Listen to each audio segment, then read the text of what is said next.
जम्मू विश्वविद्यालय के स्कॉलर्स जो हैं वो एक अहम विषय को लेकर आज सामने आए हैं और मेरे साथ रमनीक है यहाँ पर और साथ में और भी इनके साथ साथी हैं। मुझे ये बताइए कि काफ़ी देर से विषय चल रहा है कि रिक्रूटमेंट को लेकर और कुछ रिजर्वेशंस का भी प्रावधान था, तो उसको लेकर अब क्या बात आप लोग सामने ला रहे हैं? देखिए, मेरा नाम रवेल परिहार है। मैं जम्मू यूनिवर्सिटी का ही एक शोध छात्र हूँ। तो जैसे 22 जनवरी 2018 को एक ऑर्डर 2018 को एक ऑर्डर आता है स्टेट एडमिनिस्ट्रेटिव काउंसिल का, जिसमें उन्होंने एक बहुत बड़ा ब्लंडरली तरीके से जो ऑर्डर है, जो अनएम्प्लॉयड एजुकेटेड यूथ के साथ जो उन्होंने ब्लंडर किया था, उसमें ये किया था कि आरईटी की जब 2003-4 में इन्होंने जो पॉलिसी निकाली, ना तो उसका कोई आसारो था, ना सीधा मैं बताऊंगा उस पॉलिसी का ना कोई सर था ना पैर था। उन्होंने 2018 में उसको क्या कर दिया कि उनको रेगुलराइज करके आसारो में डाल के जो जर्नल लाइन टीचर की जो डायरेक्ट रिक्रूटमेंट होती थी उसको सीधा सीधा ब्लॉक कर दिया।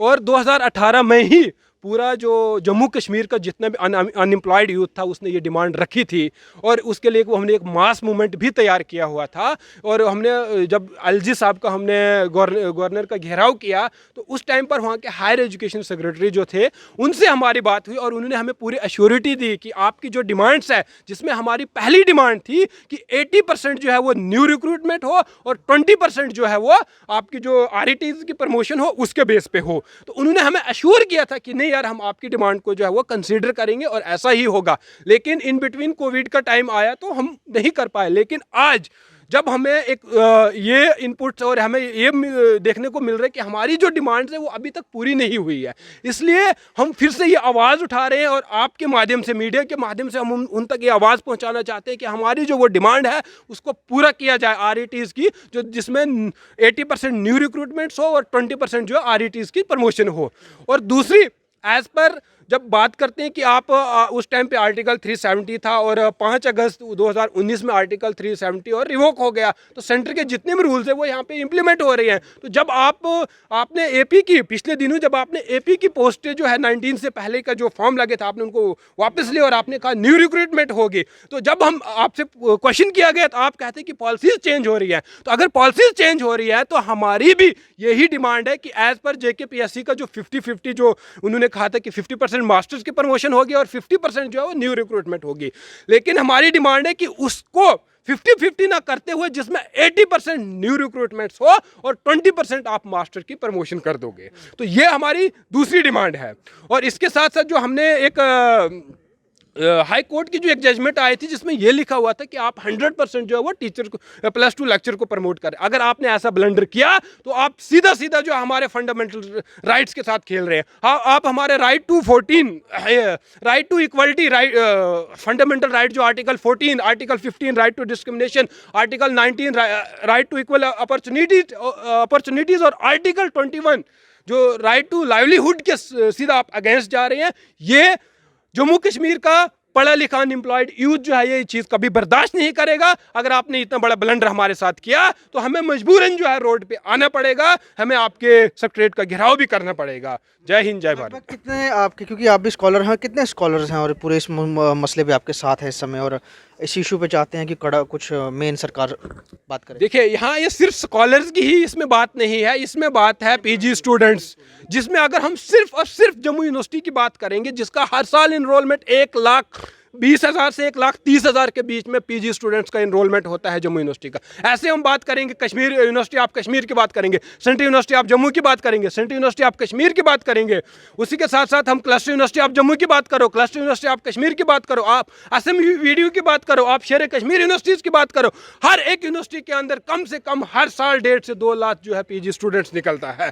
तो इस हिसाब से पीजी के साथ साथ अगर स्कॉलर्स की आपने बात की कि स्कॉलर्स का कम से कम हमारे पास 1,000 स्कॉलर जो है यहाँ पे पड़ा हुआ है। अगर मुझे बताओ वो स्कॉलर जो अपनी रिसर्च करके, जो पीएचडी डिग्री हासिल करके बाद में जाके वो रेडियो लगाएगा, और वो जो 10th और 12th के आपने जो आरईटीज के ऊपर जो 10-10 साल को ड्राइवर को कहा है उनको आप जाके +2 में बिठा रखोगे तो वो क्वालिटी एजुकेशन होगी। अगर आप जम्मू कश्मीर के लिटरेसी रेट की बात करते हैं तो जो सिर्फ 60% है, और अगर इंडिया की एवरेज लिटरेसी रेट की आप बात करोगे जो सिर्फ लगभग जो है 75 के आसपास है, तो आपकी क्वालिटी कहाँ से आएगी? दूसरी साइड आप एनईपी की बात कर रहे हो, आपको इंटरडिसिप्लिनरी कोर्सेज चाहिए, आपको स्किल वर्क चाहिए, आपको कहाँ से होगा यार?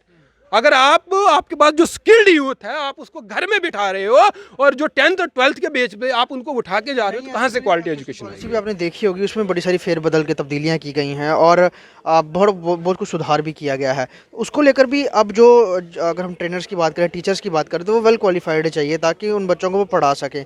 तो उस पर भी कुछ सरकार को इसके मद्देनज़र भी तो ध्यान देना चाहिए ना कि अब पॉलिसी भी चेंज होगी। बिल्कुल देना चाहिए। मैं तो सीधा सीधा ये कहता हूँ कि सरकार की स्पेशली जो एपी की रिक्रूटमेंट पॉलिसी है वो टोटल गलत है।